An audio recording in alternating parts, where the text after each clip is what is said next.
أعوذ بالله من الشيطان الرجيم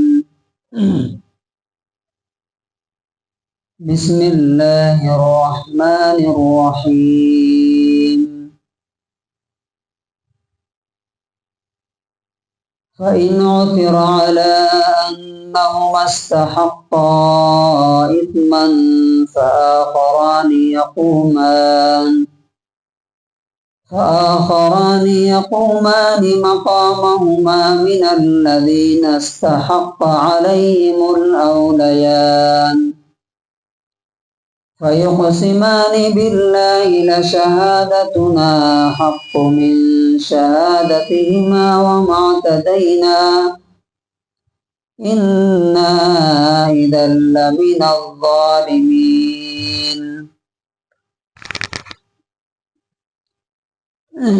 سورہ مائدہ سورہ نمبر 5 آیت نمبر 107۔ اس سے پچھلی آیت میں یہ بتایا گیا تھا کہ موت کے وقت اگر کوئی وصیت کرتا ہے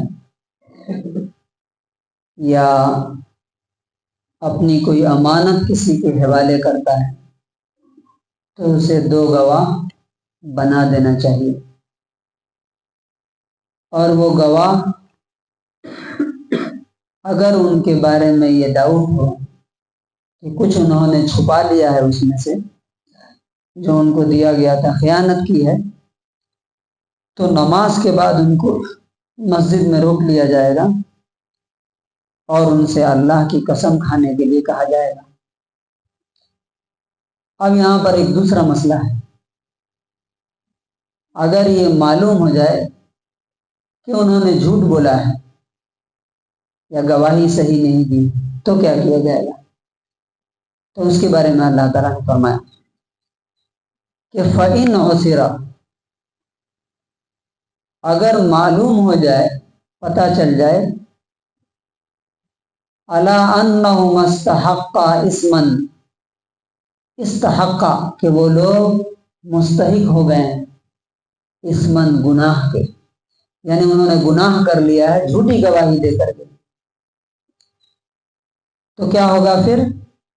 فآخران، دوسرے 2 لوگ، یقومان کھڑے ہوں گے، مقامہما ان لوگوں کی جگہ۔ کن لوگوں کی جگہ؟ جنہوں نے پہلے گواہی دی تھی۔ کن لوگوں میں سے؟ من الذین، ان لوگوں میں سے، استحق علیہم الاولیان، جو ان کے مقابلے میں زیادہ مستحق ہیں، اور یہ کون لوگ ہوں گے؟ مرنے والے کے قریبی لوگوں میں سے، یعنی ان کے قریب ترین رشتہ دار، فار ایگزامپل بیٹے۔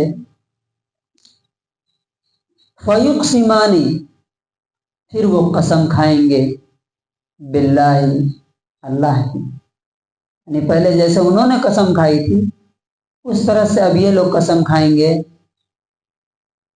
کیا کہیں گے؟ لشہادتنا، یقیناً ہماری گواہی، احق، زیادہ سچ ہے، من شہادتہما، ان دونوں کی گواہی سے، یعنی انہوں نے جو بولا ہے ان کے مقابلے میں ہم جو بات بول رہے ہیں وہ زیادہ سچ ہے کہ انہوں نے صحیح گواہی نہیں دی ہے، امانت صحیح نہیں پہنچایا ہے، کچھ انہوں نے چھپا لیا ہے یا خیانت کر لی ہے یا مار لیا ہے۔ اور پھر یہ بھی بولیں گے وَمَا اعْتَدَيْنَا، ہم اپنی اس گواہی میں حد سے آگے گزرے نہیں ہیں، یعنی کوئی غلط گواہی ہم نہیں دے رہے، ہم کسی پر الزام نہیں لگا رہے، بلکہ ہم جو جانتے ہیں کہ ہمارے مرنے والے کے پاس یہ چیزیں تھیں، اس میں سے انہوں نے یہ چیزیں لے لی ہیں، بالکل صحیح گواہی دے رہے ہیں۔ اِنَّا اِذًا لَمِنَ الظَّالِمِينَ، اگر ہم نے جھوٹی گواہی دی یا غلط الزام لگایا ان لوگوں پر تو ہم بھی کیا ہوں گے؟ کس میں سے؟ ظالموں میں سے ہوں گے۔ تو دیکھیے اللہ تبارک و تعالی جو بھی مسئلہ، جو بھی پرابلم ہے، اس کا سلوشن اور اس کا حل پیش کر رہا ہے کہ اگر کسی کے حوالے کوئی چیز کی جا رہی ہے تو گواہ بنا دیا جائے، گواہوں میں پرابلم ہے تو کیا کیا جائے۔ تو یہ ساری چیزیں کس کی بھلائی کے لیے، کس کے فائدے کے لیے ہماری۔ لیکن کتنے لوگ اس معاملے پر عمل کرتے ہیں؟ وہ ہمارا دوست ہے، اس کو دے دیا پیسے لاکھوں روپے، پتہ چلا کہ کوئی گواہ نہیں، کیا آپ کے پاس ثبوت کیا ہے؟ کہا کہ نہیں وہ تو ہماری دوستی تھی، اس وجہ سے ہم نے دے دیا۔ اکثر معاملات میں لوگ اس طرح سے پھنس جاتے ہیں، کتنا بھی قریبی اور کلوز کیوں نہ ہو، جب معاملات ہوں تو اس کے گواہ ہونے چاہیے اور وہ ریٹن میں ہونا چاہیے، تاکہ پتہ چلے کہ انسان کے، آپ کو معلوم ہے نا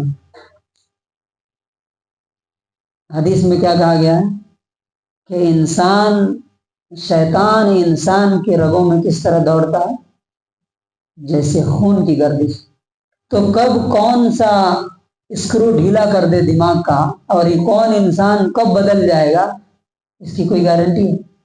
بچے بدل جاتے، بیوی بدل جاتی۔ اس کا انگلش ٹرانسلیشن ہے And if it is found that those two were guilty of perjury, let two others stand in their place from those who have lawful right, and let them swear by Allah that our testimony is truer than their testimony, and we have not transgressed, and indeed then we will be of wrongdoer۔ تو conclusion اور خلاصہ کیا ہے آج کے اس کا، کہ اگر وہ دو گواہ جھوٹ بول رہے ہوں، پتہ چل جائے کہ انہوں نے خیانت کی ہے، تو پھر مرنے والے کے قریبی رشتہ داروں میں سے تو لوگ ان کے خلاف گواہی دیں گے کہ ہماری گواہی سچی ہے ان کی گواہی سے، اور ہم اپنی گواہی میں جھوٹے نہیں ہیں۔ اگر ہم جھوٹے ہیں، اور یہ قسم کہاں کھائی جائے گی؟ مسجد کے اندر۔ کیوں مسجد کے اندر ہے؟ کیونکہ ایک کم سے کم ایمان والا بھی اللہ کے گھر میں جب آتا ہے اور اسے کہا جاتا ہے کہ تم قسم کھاؤ کہ تم نے، تو اس کا دل کانپ جاتا ہے کہ اللہ کے گھر میں آ کے ہم جھوٹ کیسے بولیں۔ تو اللہ تعالیٰ سے دعا ہے کہ اللہ تعالیٰ ہمیں اس کی باتوں پر عمل کرنے کی توفیق نصیب